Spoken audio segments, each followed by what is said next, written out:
I'm going to have the commentator start.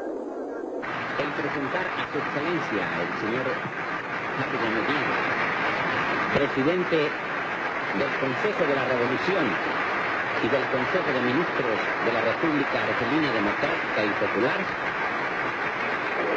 Hello, Algeria. Hello, Brussels. Hello, Paris. This is the UNB commentators brief in the General Assembly Hall. ¿Cómo está?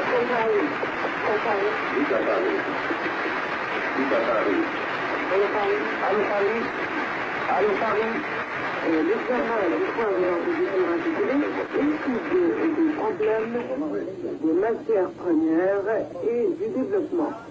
Hello, this is the UN commentators and the program line in the General Assembly Hall.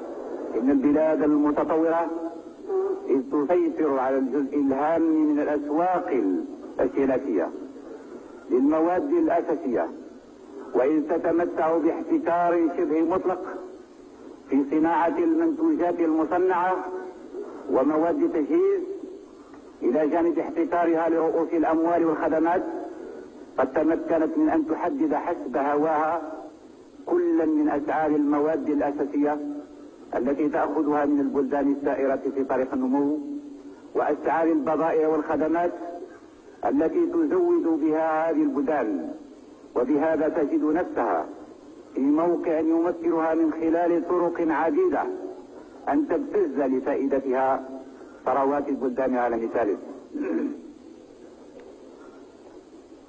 ذلكم أيها السادة هو أساس النظام الاقتصادي العالمي الذي نعيش في ظله اليوم،